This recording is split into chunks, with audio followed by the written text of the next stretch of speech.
উঠো তাড়াতাড়ি। আরে উঠো না, দেখো কি হয়েছে। কি হয়েছে? রাত সকালবেলা নিচে দিতেছো কেন?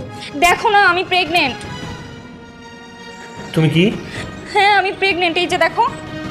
এখনই আমাদের বিয়ের কথা বাসায় জানাইতে হবে। ভালো করে টেস্ট করছি?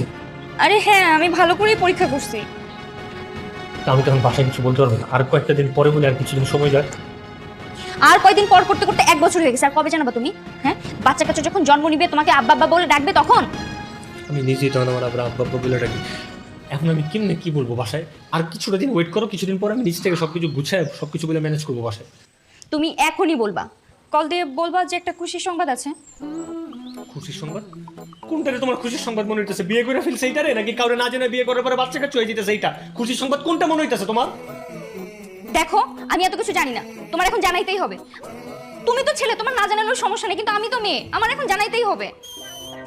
কেমন আছো? ভালো আছি, তুই কেমন আছিস? আলহামদুলিল্লাহ ভালো আছি। আচ্ছা মা শোনো, আমি না তোমাকে একটা খবর জানানোর জন্য ফোন দিয়েছি। তুমি যদি দাঁড়িয়ে থাকো তাহলে বিছানায় যেয়ে বসো, হ্যাঁ? কারণ আমি যে খবরটা তোমাকে জানাবো সেটা জানানোর পর যদি তোমার শরীর খারাপ করে তুমি বিছানায় শুয়ে পড়ো। আশ্চর্য, খবরের সঙ্গে বসার কি সম্পর্ক? বল, আমি শুনতেছি। যা বলছি তাই করো। আচ্ছা ঠিক আছে, বস, বল। আসলে মা আমি ফার্স্ট ইয়ারে থাকতে অন্য মেয়ে একটা ছেলেকে বিয়ে করেছি, আর আমরা একই বাসাতেই থাকি। এখন আমি প্রেগনেন্ট, তোমরা নানা নানি হতে চলেছো আর আমি মা হতে চলেছি। সুতরাং তোমাদের জামাইকে মেনে নেওয়ার মানসিক প্রস্তুতি গ্রহণ করে রাখো। আল্লাহ হাফেজ মা।